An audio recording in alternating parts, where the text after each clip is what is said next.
Management Committee. It's 10:45, and I'm going to do a roll call of the committee members. Steve Keen, Vice Chair. Here. David Anderson.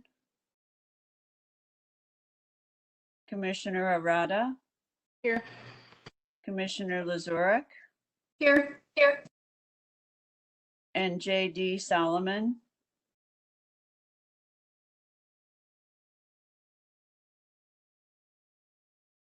So the two missing are, did I get this right, David, Commissioner Anderson and Commissioner Solomon?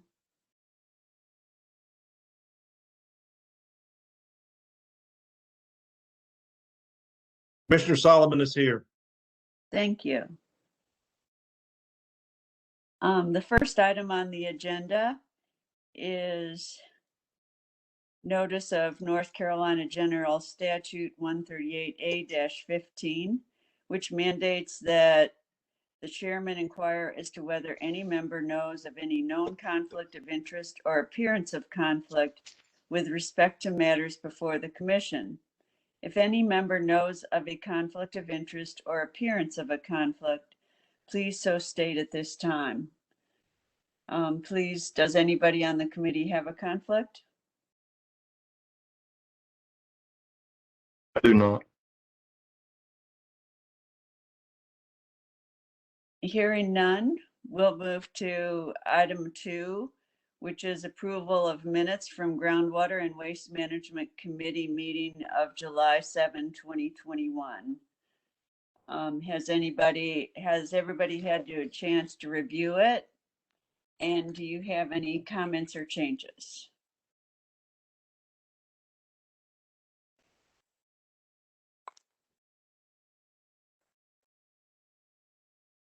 Hearing none, I'd like to ask for a motion to approve the minutes from the July 7, 2021 meeting.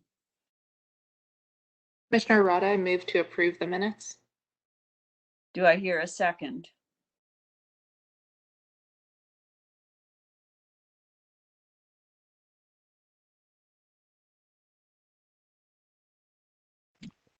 This is Steve King. Yes, I'll second.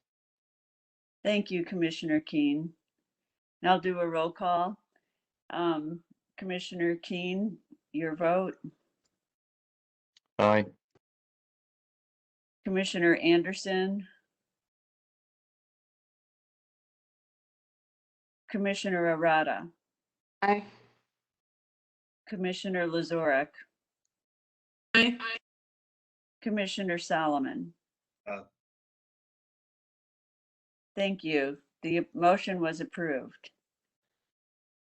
The action item on the agenda is going to be presented by Adam Malushny. I hope I got that pronunciation right. And it's a request for approval to proceed to the EMC for public notice and hearing on amendments to 15A NCAC 13B Rule 0832, General Provisions for Septage Management.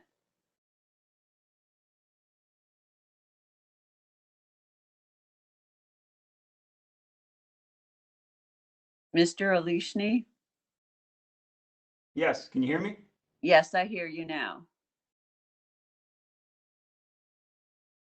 Okay. The Division of Waste Management is requesting approval from the Groundwater Waste Management Committee to proceed to the Environmental Management Commission for public hearing for amendments to 15A NCAC 13B Rule .0832, general provisions pertaining to septage management. As shown, subsequent septage land application and septage detention and treatment facility permits shall be valid for a period of 10 years rather than 5 years.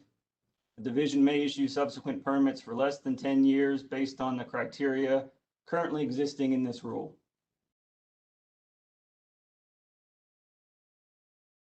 Rule .0832 establishes general requirements for the handling of septage and the permitting of septage management facilities. Proposed amendments were required by Session Law 2021-83. The session law amends the subsequent permit length of both septic land application and septic detention and treatment facility permits from 5 to 10 years. Subsequent means renewal applications. The proposed amendment does not affect the initial permit length of 1 year for both of these types of permits. The session law changed the permit length directly and remains in effect until Rule .0832 is amended. As required by session law, since July 1st of this year, the division has been issuing subsequent septic land application and septic detention and treatment facility permits to be valid for a period of 10 years where allowed by the rule. The session law states that the amendment is not subject to review by the Rules Review Commission and shall become effective as though 10 or more written objections had been received as provided in general statute.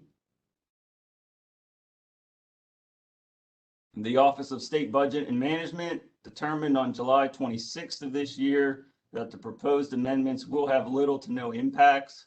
The regulatory impact analysis is provided in Attachment A. The increased permit length will provide a minor benefit to both private industry and state government and will not affect the amount of fees paid to the department. Here's proposed rulemaking schedule. The session law does exempt the rule from being reviewed by the Rules Review Commission, and the effective date of the rule will be based on legislative review. And in summary, the division is requesting approval to proceed to the Environmental Management Commission for public hearing for amendments to 15A NCAC 13B, Rule .0832, general provisions for septic management and the regulatory impact analysis. Thanks for your time, and I can answer any questions you may have. Thank you, Mr. Alishny. I'll go through and ask each commission member if they have any questions. Commissioner Keen, No questions. Commissioner Anderson, Commissioner Arata, No questions. Commissioner Lazorek, No questions. Commissioner Solomon. Only a comment. Appreciate the conciseness of the presentation. That was very good. Yes, it certainly is concise. And Chair Myberg, do you have any comments or questions? No, just to agree with Commissioner Solomon. This looks pretty straightforward. Yes. Hearing no questions and only comments, thank you, Mr. Alishny. Do I have a motion?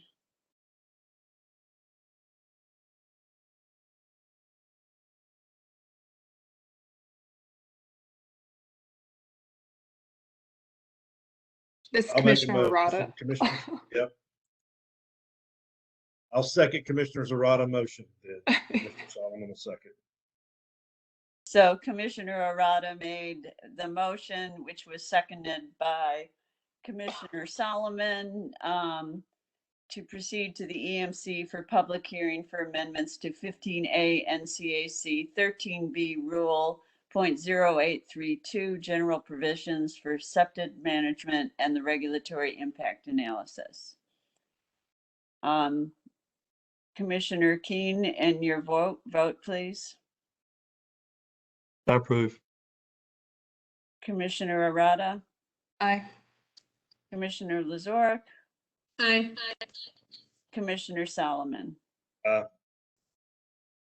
The motion passed. Thank you. Thank you very much for the concise presentation. The next item on the agenda is closing remarks. It's that short of an agenda. Maybe the shortest agenda I've ever had, frankly. And I think that might be my closing remark. That's amazing. And so I just want to thank the staff for putting this together. And if anyone else on the committee would like to make any comments, I'll just go through. Commissioner Keen. No comments. Commissioner Arata, No comments. Commissioner Lazaruk, No. Commissioner Solomon. My only one would be, with the PFOA and PFAS issues that are around the state. I would like to hear, I know we get regular updates on groundwater supply and things like that. I would like to hear a little bit about that, maybe. It doesn't have to be next meeting, but maybe 2 meetings out. It'd be nice to be briefed on some of the groundwater issues. What do you mean about the groundwater issues? The rule that's out, or? Oh, just some of the, if we're seeing emerging contaminants like PFOA and PFAS and groundwater, we get some things about the groundwater withdrawal cones and supplies and whatnot. I'd just like to hear a little bit about that. Just really an update on groundwater supply status. Staff, and they may be due to do one in the next couple months or meetings, but I'm not so sure I've heard one in a few months, maybe 6 months on that. Would that be from Director Scott's office, or would groundwater supply be more from the water quality section? It'd be from the water quality side of the groundwater. Okay. Is Director Smith on the line? And Commissioner Bailey, I'm sorry to interrupt. I see David Anderson has signed in, but he's under an attendee, not a participant. Oh. Okay. I don't know how to, Chair Myberg, do you know how to fix that? Mostly to ask Sheldon or Ratul to include him, to pull him into the main participant menu. We've had this happen before. Yeah, Dylan can do that. He's the host currently. Yes, Commissioner Anderson has been moved. Okay. Thank you. And Danny Smith is there as well. Yeah, I saw Okay. Director Smith, Right. to whom that last question was probably addressed. And sound just Commissioner Solomon, if I heard you right, what I was saying is you'd like to have an update on what the state is seeing around the state on potential contaminations from any of the PFAS chemicals. It's just been a while since we've had an update on that. And what I heard you saying is you're looking for a chance to get just a status update on what you're seeing around the state. Is that right? That's correct.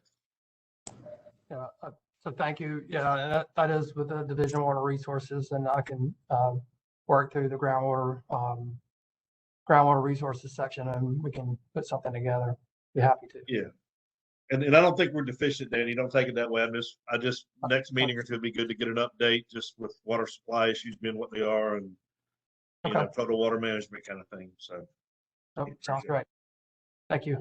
Question on to JD. This is Steve. JD, on the well, it was mentioned water quality, but also what about water allocation? I know you and I both sit on that committee. So would it be advantageous to bring in the 3 committees to get an overall view of where we are? I really hadn't thought that far, Steve. I'd really just thinking really about groundwater quality and was it impacting our groundwater supplies a little bit from a kind of a more of a stovepipe groundwater perspective. But, that was my big thing. Just a lot of emerging contaminant issues out there. A lot of people, trying to use the water. I always think maybe further down the road we could look at, joint use of surface water and groundwater. But I'm just looking for a little update next couple meetings or something. And Steve, mechanically, it seemed like the Water Quality Committee always has an overloaded agenda, and I think there's probably better luck in getting it on the agenda for either this meeting or the Water Allocation Committee, or do a joint meeting between those two on this subject. And as always, all commissioners are welcome to sit in on any of the committee meetings that they so desire. So it just might be easier to get it on the schedule for this one than getting it tried to get the water quality agendas to line up and not run all afternoon. My thought was, is that, we had a moratorium on wells and all this years ago, and stopping some of the well productions within the state, and then loosened that up, and we had aquifer concerns. So when you're talking about, I know water quality, but then if you're looking at supply and demand of what the growth is in the state and what the rural areas are doing as far as what the census is showing in the rural areas, some heavy growths in some of these places where certainly water allocation would be something that they would think of in long-term growth plans.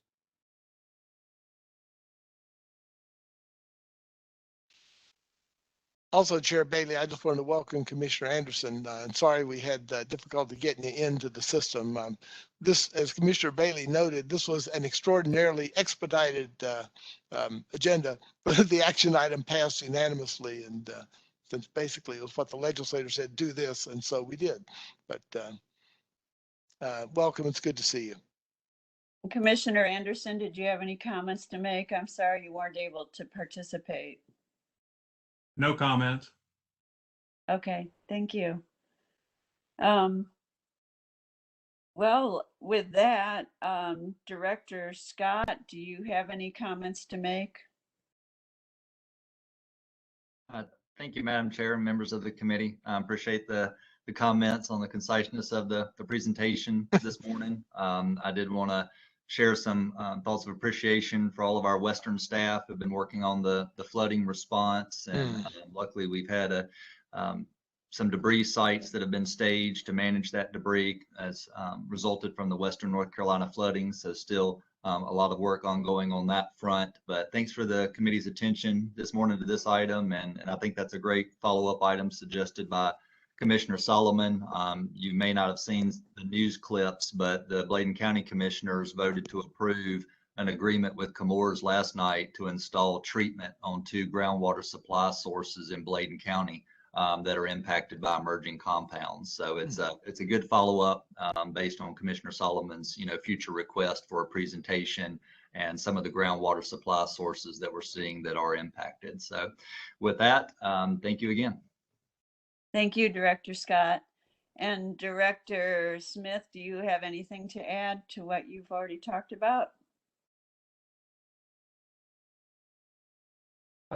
No, I appreciate the opportunity to comment, but I don't have anything new to add. And I look forward to working through with staff on putting together that presentation on PFOA and PFAS. So thank you. Thank you. Without further ado, then I am going to adjourn the meeting. Thank you. Congratulations. I think you've just set a record for the shortest committee meeting in the history of the commission, at least in the time I've been on.